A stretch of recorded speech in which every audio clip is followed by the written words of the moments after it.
뉴스런. IAEA가 국제적으로 합의된 권위 있는 기관이기 때문에 거기서 내린 거에 대해서 존중한다는 정부의 기본 입장은 그 전부터 말씀을 드려왔었고 이번에도 같은 것이고요.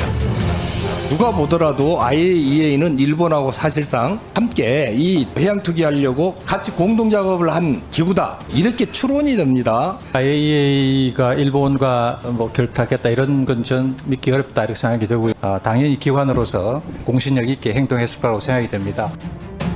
IAEA의 최종 결과 보고서에도 불구하고 민주당은 원자력 분야의 최고 전문성과 권위를 가진 국제기구까지 돌팔이 취급을 하고 있습니다. 모든 것이 일본 각본대로 흘러가는데도 우리 정부는 완전 무대책입니다. 안정성이 담보될 때까지 최대한 방류를 막아야 합니다.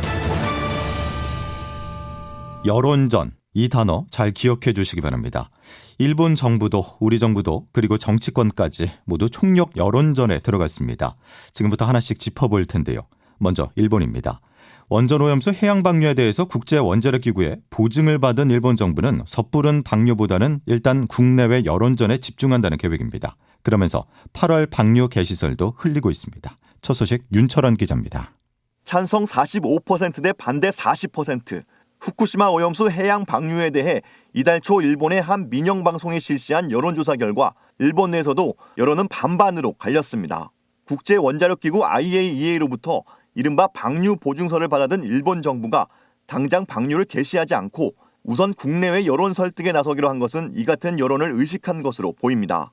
앞서 기시다 후미오 총리는 과학적 근거를 바탕으로 국내외의 오염수 안전성을 정중히 설명하겠다고 밝힌 바 있습니다. 우선 자국 내에선 어업인들을 대상으로 설명회를 열어 방류의 안전성을 강조하고 주변국에 대해선 외교 장관 회담 등을 계기로 설득에 나선다는 계획입니다.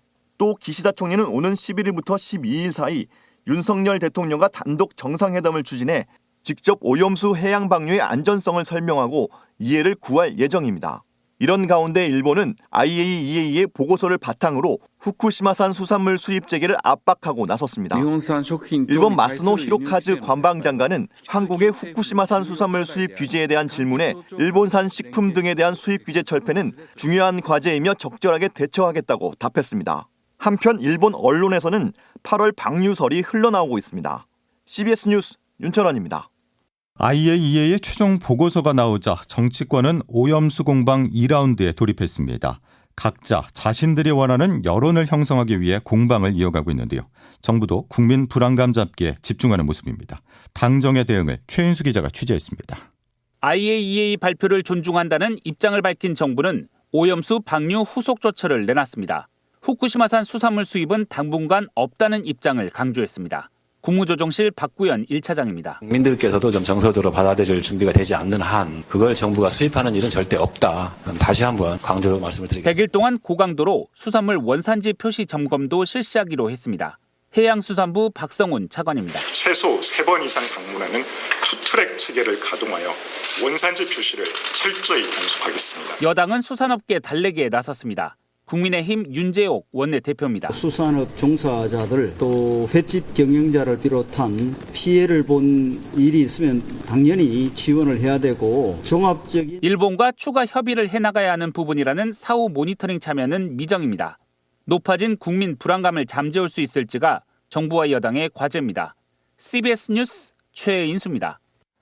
보고서를 발판 삼아 반경에 나선 당정에 맞서기 위해서 거대 야당인 민주당은 할 수 있는 모든 조치를 하기로 결의했습니다. 주변국에 공감이 없는 상태에서 방류를 강행할 경우 후쿠시마 인근 수산물뿐 아니라 일본산 수산물 전체에 대한 수입 금지 입법을 검토할 것임을 명확히 밝힙니다. 민주당은 입법 외에도 오늘부터 국회에 모여 철야 농성과 결의대회를 진행할 예정이고 오염수 방류를 반대하는 야 4당 의원 모임을 만들어 국제기구나 시민사회와의 연대를 강화할 계획입니다. 야권에서는 유리한 여론 지형을 만들기 위한 시도라고 주장을 했지만 TV 수신료 분리 징수를 막지는 못했습니다. 방송통신위원회는 어제 전체 회의를 열고 KBS 수신료를 전기요금에서 분리해 징수하는 내용의 방송법 시행령 개정안을 의결했는데요. 이에 따라서 KBS와 EBS 등 공영방송에 재원이 되는 수신료를 이르면 다음 달부터 전기요금과 따로 내게 됩니다.